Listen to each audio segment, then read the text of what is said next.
तो व्हाट्स वगैरह का स्वागत है मेरे एक में। और आज मैं आपको बताने वाला हूँ कि क्या फर्क है एंडरमैन और सिलेंडरमैन में और कितना ज्यादा ये मैच करते हैं और क्या लोगों के मुताबिक ये थ्योरी बताई जाती है। तो जो भी हो, मैं आपको बता देता हूँ, सब कुछ सच सच बताता हूँ कि जो एंडरमैन एक्चुअली वो टेलीपोर्ट भी कर सकता है, आपको तो पता ही है।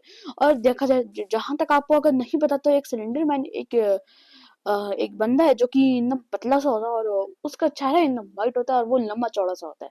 तो अगर तो सिलेंड तो मैं आपको सारी के सारे चीजें बताता हूँ। ओके, तो मैं आपको सब बताता हूँ। सबसे पहली बात ये कि सिलेंडर मैन को सबसे पहले डिस्कवर किया गया था 2009 में, यानी कि 2009 में सबसे पहले उसके बारे में पता चला था। और जहां तक मेरे को पता है, 2011 में, यानी कि 1.8 जो वर्जन था माइनक्राफ्ट का बीटा, उसके अंदर ऐड किया गया था सिलेंडर उस एंडरमैन को, यानी कि 2011 में। यानी कि आप समझ रहे हो, यहाँ पे बस 2 साल का डिफरेंस है। या हाँ, 2 साल का बस डिफरेंस है कि एंडरमैन और सिलेंडरमैन के बीच में बस 2 साल का डिफरेंस। बस 2 साल, समझ रहे हो, बस 2 साल। तो दूसरी बात, जो एंडरमैन है जो एंडरमैन जो है बस सिलेंडरमैन की तरह टेलीपोर्ट कर सकता है, यानी कि एक जगह से दूसरी जगह। वैसे ही सिलेंडरमैन जो है वो भी एक जगह से दूसरी जगह तक टेलीपोर्ट कर सकता है। ये हुआ क्या। दूसरा,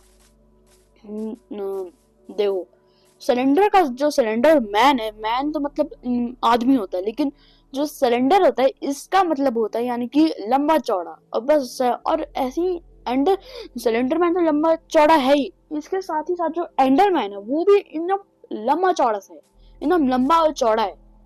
तो एक और बात हमें पता चलती है इससे।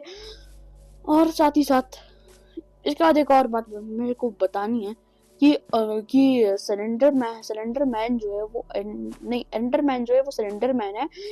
वो है तीसरा कि सिलेंडर मैन में से स्टार्टिंग के एस और एल हटा के एंडर मैन बनता है, यानी कि सिलेंडर मैन की स्पेलिंग में से एस एल हटा देंगे तो वो एंडर मैन बन जाएगा।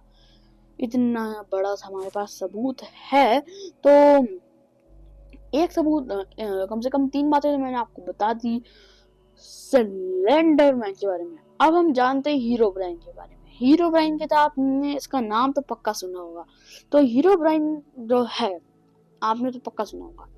लोग मानते हैं कि हीरो ब्राइन सच्ची में है या नहीं है।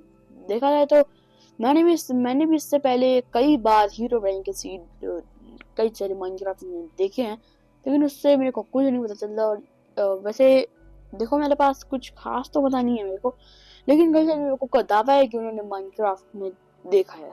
और ये सच भी हो सकता है, झूठ भी हो सकता है, क्योंकि देखो, जो माइनक्राफ्ट की पहली पिक निकल के आई थी जो हीरो ब्राइन को ढूंढने की, वो इन इमेज से मैच करी थी, जिसकी वजह से मैं कुछ बता नहीं सकता कि ये बीच का एकदम वो मैच भी कर रही थी।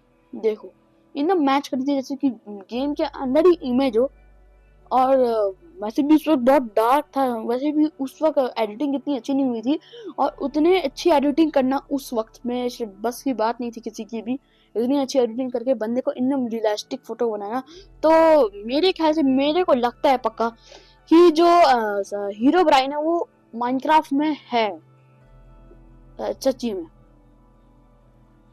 और यस, वो है, क्योंकि उस वक्त में एडिटिंग इतनी अच्छी नहीं हुई थी। जिस वक्त वो फोटो आई वायरल हुई थी, तो कितनी एडिटिंग अच्छी नहीं थी कि कोई इतनी ज्यादा रियलिस्टिक फोटो बना पाए। और इतनी ज्यादा रियलिस्टिक, सच्ची में। तो मेरे ख्याल से हीरो ब्राइन शायद, आई थिंक है नहीं, शायद अब नहीं, शायद मिल सकता, लेकिन शायद उस वक्त जो हीरो ब्राइन देखा गया था वो एक ग्लिच था। यस, एक ग्लिच था। मेरे ख्याल से मेरे को यही लगता है कि वो ग्लिच हो सकता है, क्योंकि माइनक्राफ्ट में ऐसे ग्लिच बहुत बार होते हैं। और वैसे भी उस वक्त जिस वक्त माइनक्राफ्ट नया नया आया था, उस वक्त माइनक्राफ्ट इतना नया भी नहीं था, जिसके से उसके अंदर ग्लिच बहुत थे। तो इसलिए ये ग्लिच हो सकते हैं। और अब आप लोग भी चाहे तो कमेंट सेक्शन में मेरे को बता सकते हो कि क्या कुछ और अगर आपको कुछ पता है। वैसे देखा जाए तो वो ग्लिची है या नहीं, क्योंकि आप खुद देखो उस वक्त एडिटिंग कितनी अच्छी नहीं हुई थी। तो दोस्तों मेरे को और हमारी आखिरी, और मैं एंटिटी 303 की बात नहीं करने वाला नहीं तो कुछ लोग फिर कमेंट करेंगे कि एंटिटी 303 और वो सच है। चलो मैं मजाक कर रहा था। एंटिटी 303 की भी जहाँ तक मुझे पता है कहानी ये है कि वो माइनक्राफ्ट वर्कर था, और माइनक्राफ्ट वर्कर पहले के वक्त में माइनक्राफ्ट में एक वर्कर था जो कि माइनक्राफ्ट के सर्वर्स में जाता था। उसे कई सारे आईपी एड्रेस पता थे, क्योंकि सर्वर के, क्योंकि वो माइनक्राफ्ट वर्कर था, ऑब्वियस सी बात है, हर तरफ उसे देखना पड़ता था। तो इसीलिए उसने उस वक्त उसका नाम वो तंग करता था सबको नाम, और वो रेवन 303 था उसका नाम। बाद में जब उसे निकाला गया, उसे उसकी कंपनी से यानी कि माइनक्राफ्ट से निकाला गया, तो माइनक्राफ्ट में उसे आईपी एड्रेस सारे याद थे, इसलिए वो अलग अलग सर्वर्स और यहाँ तक कि प्लेयर्स के वर्ल्ड में भी जाके उन्हें ट्रोल करता था, और अपना नाम उसने रखा एंटिटी 303। तो ये थी इन तीनों बहुत फेमस कैरेक्टर्स की कहानी। और मेरे को ही पता नहीं, देखो सरेंडर में मेरे को इन तीनों में कह नहीं सकता सच, लेकिन पता नहीं क्या सच है इनका। वैसे जहाँ मेरे को ये सारी थ्योरीज पता चली है, जहाँ जो लोग मांगते हैं इसका, अक्सर लोग मानते हैं। मैंने जहाँ तक मेरे को रिसर्च की थी, मेरे को वहां तक की इन्फॉर्मेशन मिली। तो गाइस आज के लिए इतना ही। मैं मिलता हूँ आपसे अगले वीडियो में, तब तक के लिए bye bye, take care guys, bye.